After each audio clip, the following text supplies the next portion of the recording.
Bonsoir, comment vous allez? Bien, bien, bien?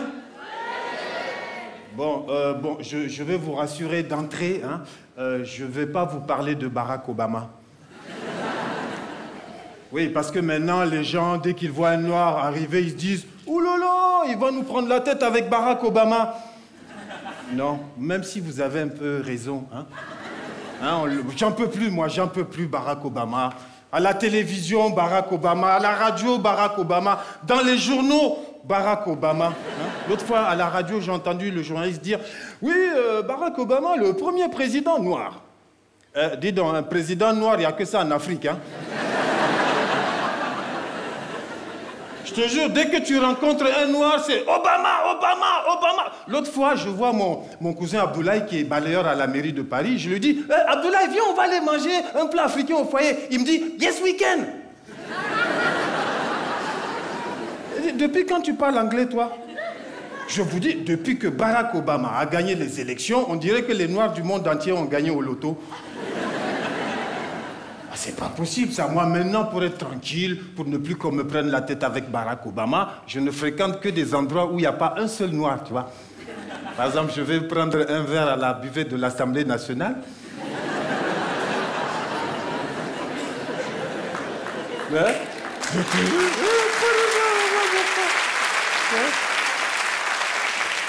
Ou alors, je regarde la télévision en prime time, tu vois. Ah, mais avant 9h, hein, parce que après tout ça, t'as plein de noirs qui sont là, ils font le ménage, tu vois. Barack Obama, moi j'en peux plus. J'en peux plus, Barack Obama. L'autre fois, c'est mon cousin Jonas. Il m'appelle de Libreville au Gabon. Hein, je l'entendais, il dansait au téléphone. Hein. Obama, Obama.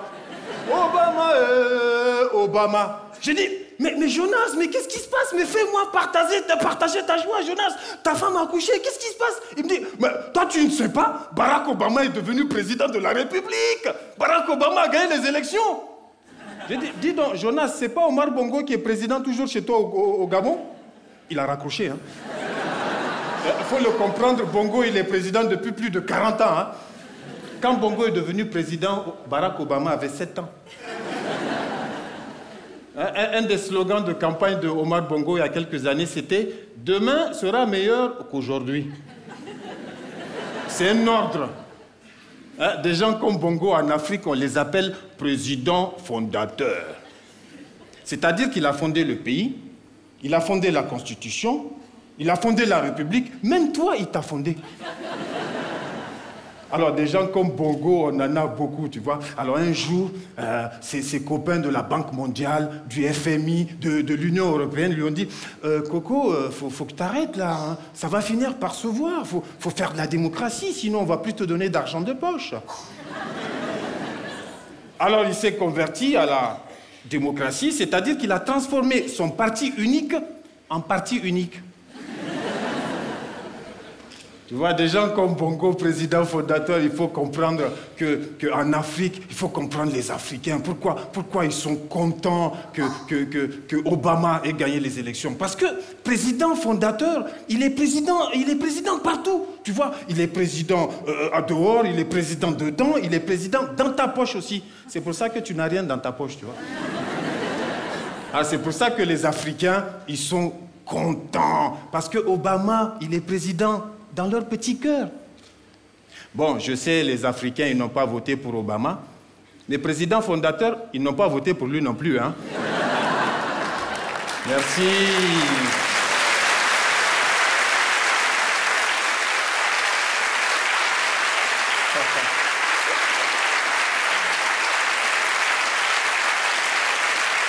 Barack Obama, vous avez vu, c'est la crise, hein, on y est hein, dans la crise, on est en plein dedans dans la crise. Hein.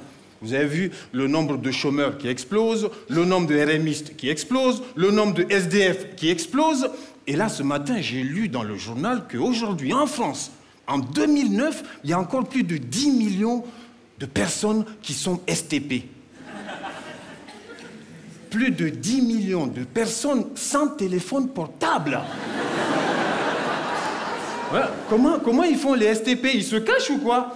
Dans la vie de tous les jours, comment est-ce qu'on peut faire la différence entre un STP et un 06? Hein, très facile. À la sortie d'un spectacle, que fait le 06? Eh bien, le 06, avant le début du spectacle, on lui a dit « Veuillez rallumer votre portable à la sortie de la salle. » Après 10 minutes de spectacle, il est comme un fou, le 06, tu vois. Et dès qu'il sort, il se précipite sur son kit pour s'envoyer sa dose.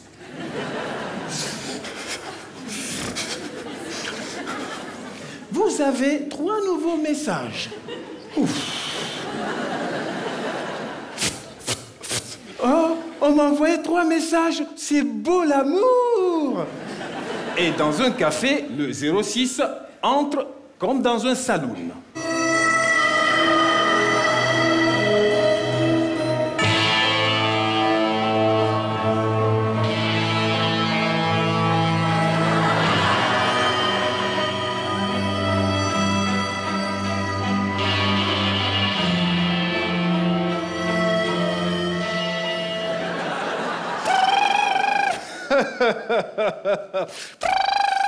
Allô? Oh, tu sais que je suis à la terrasse d'un café. Tu sais que t'es le premier à m'appeler sur mon nouveau Nokia modèle Whoopi Whoopi Pepperoni. Avec Web Wap Yop. Allô? Allô? Allô? Allô? Ah, c'était le tien qui avait sonné? Mais c'est marrant, tu sais qu'on a la même sonnerie, hein? Et là où le STP est facile à reconnaître, c'est en voiture. Parce qu'il est con, le STP, il conduit avec ses 2 mains. Alors que le 06, le portable dans la main gauche, de la droite, il salue tous les gens qu'il croise. Et il conduit avec les genoux.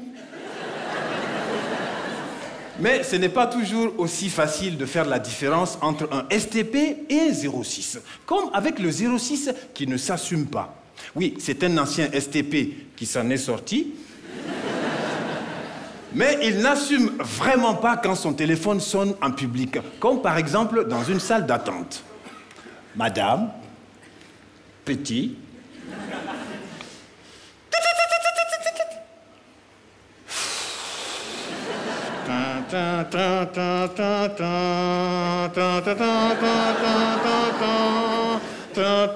Il ne répond pas, hein? Il ne bouge pas, comme s'il avait pété.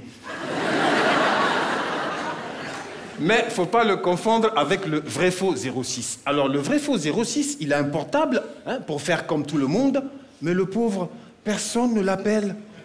Alors pour entendre sa sonnerie, il est prêt à tout.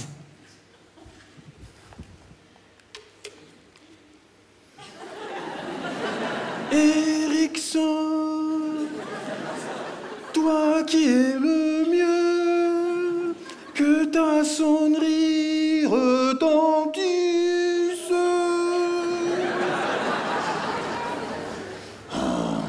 Ya Erickson Akbar, ya Erickson Akbar, ya... Hé, chut, téléphone, laisse-moi 4 sonner. Pour aller côté haram. Erickson est ma bolo, oui, Erickson est ma bolo, Erickson est ma bolo, Erickson est ma bolo, Erickson est ma bolo, Erickson est ma bolo.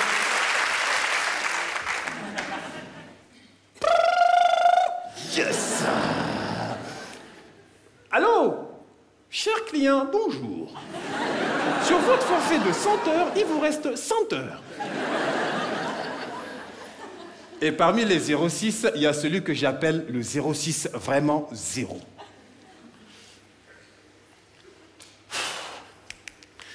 Allô, c'est moi, je suis en bas de ton immeuble, mais dis-moi, c'est quoi le code?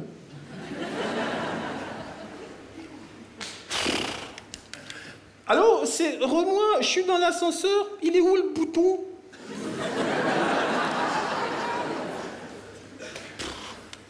Allô, c'est re-moi, je suis dans ton salon, mais t'es qui, toi?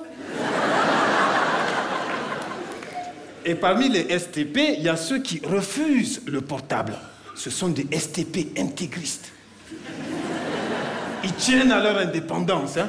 Ils ont juré de ne jamais vendre leur âme en signant un pack avec SFR, Orange ou Bouygues. Ce sont des amiches du portable. Mais en fait, c'est parce que forfait, c'est trop cher, hein. Ce sont des faux amiches. Et parmi les STP, il y en a qui sont très célèbres. Téléphone, maison, téléphone, maison. Pauvre bête. Attends, s'il avait eu un portable, il serait rentré chez lui dès le début du film, hein? Hein? Comme ça, pas de film, pas de milliards pour Spielberg, et les tyrannosaures auraient bouffé les oreilles à ce grand couillon de soldat Ryan, hein? Et maintenant, de plus en plus, il y a les 06 branchés. Vous connaissez les 06 branchés? Il n'y en a pas ici. Eh bien, je vais vous montrer les 06 branchés. Vous les connaissez sûrement dans votre entourage. Vous savez, ceux qui portent leur portable autour du cou.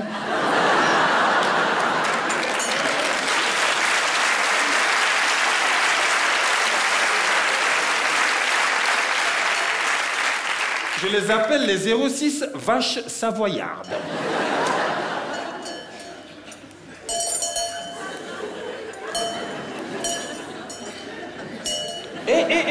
Théma. Comme la vache savoyarde, grâce à ceux qu'il porte autour du cou, son maître sait toujours où il se trouve. Hein. Et pour finir, il y a un STP qu'on rencontre partout. C'est le cumulard. Il est sans téléphone portable, sans domicile fixe, sans papier, sans travail, sans espoir. Avec tout ça, il ne sera jamais centenaire. Hein.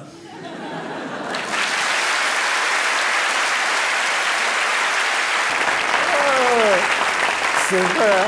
Je te jure, mon frère. Bon, mais ça n'empêche que, même si je suis nigérien, maintenant, je me fais beaucoup d'amis en France, hein, tu vois. Partout où je sors, les gens, ils veulent être mes copains. Tout à l'heure, je suis descendu du TGV, et puis il y a 3 gars qui sont venus vers moi pour être mes copains. Ils sont venus, et puis ils m'ont fait « Police nationale, bonjour ». Ils ont demandé mes papiers, je les avais pas. Heureusement que j'avais mon gris-gris contre les policiers, hein. Bah oui, il y a un gris-gris, dès que tu le montres, les policiers te laissent passer. Vous voulez que je vous montre mon gris-gris? Je l'ai là, hein. Vous allez voir mon gris-gris contre les policiers. Voilà, c'est le Becherel, mon gris-gris. Mon frère, c'est le Becherel. Tu vois, avec la nouvelle loi d'immigration de Brice Hortefeux, là, pour avoir ta carte de séjour, il faut que tu apprennes le Becherel par cœur. Hein. Ouais. Tu vois la taille du sandwich? Hein? Maintenant, les contrôles policiers, ils se passent comme ça. Police nationale, bonjour. Je peux voir tes papiers, Mamadou? OK. Alors, à présent, tu vas me conjuguer. Au présent du futur simple, du passé composé, du plus que parfait du subjonctif, le verbe flipper sa race. Et tu flippes ta race, mon frère, hein, parce que la langue française, elle est trop compliquée. C'est pas un cadeau, la langue française. Hein.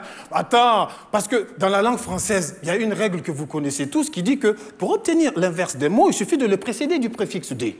Vous la connaissez, non? Tendu, détendu. Réglé, déréglé. Caféiné, décaféiné. Alors, si je prends le verbe tourner comme tourner à gauche ou tourner à droite, est-ce que son inverse, détourner, signifie aller tout droit? Non. Dans ce cas, mes amis, méfiez-vous quand vous êtes dans un avion qui va tout droit. Hein. Mais alors, pourquoi dit-on d'un délinquant, il a mal tourné parce qu'il s'est détourné du droit chemin? Et il y a plein d'exemples comme ça. Pourquoi tous les médias disent que les rappeurs de NTM dérapent alors qu'ils rappent toujours? Et pourquoi, quand mon jean est sale, je le lave, il se délave. Entre nous, est-ce qu'un jean délavé est propre ou sale? En tout cas, je sais qu'il est plus cher. Hein? Hein? Et entre nous aussi, comment ça se fait que chaque année, Bob Marley sort un CD alors qu'il est décédé? C'est vrai, mon frère. Je te jure, je ne sais pas pourquoi. Hein?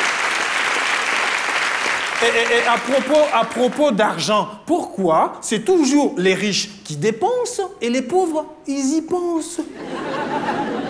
Là, c'est pour ça que je comprends très bien que quand ton patron te refuse une prime, tu déprimes. Hein? Vous riez, mais à cause de cette règle stupide, j'ai failli perdre la femme de ma vie. Hein?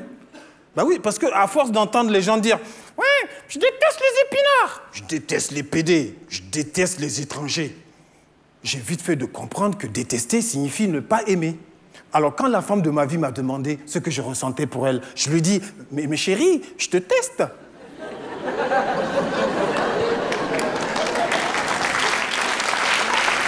Hein, madame, elle n'a pas aimé, hein? Pourtant, c'est logique qu'un homme teste une femme avant de l'épouser. Non? Bah si, c'est les hommes qui ont la testostérone, les testicules, et avant de mourir à sa femme chérie, un homme laisse un testament. Mais attention, testament en un seul mot, hein. Il n'est pas fou, l'homme, hein. Ah, vous êtes en forme, hein. Ah, je vois que vous êtes en forme, là. Alors j'ai autre chose pour vous. Dans la langue française, il y a un verbe qui me fascine. C'est le verbe dégueuler. Oui, parce que étymologiquement, dégueuler signifie faire sortir par la gueule. Dis donc, je ne veux même pas penser au sens étymologique du verbe déconner. Oui, vous comprenez pourquoi, en public, un gentleman ne doit jamais dire à une femme « Madame, vous déconnez, là, hein ?» Hein, d'abord, c'est un manque de respect. Et ensuite, comment il le sait qu'elle déconne? Hein, surtout que les femmes, elles sont plus sages que nous, les hommes, hein, hein, n'est-ce pas, mesdames? Hein, et vous imaginez que les femmes, elles ne déconnent que 4 à 5 jours par mois. Hein. Oui, et elles arrêtent complètement de déconner après la cinquantaine. Bon, je suis d'accord, faut pas trop déconner avec ça, hein, parce que nous tous, on est venus au monde par déconnade. Mais oui! Attendez, en français, on vient au monde par déconnade grâce à une sage-femme. Donc, en français, une sage-femme est une femme qui aide les autres femmes à déconner.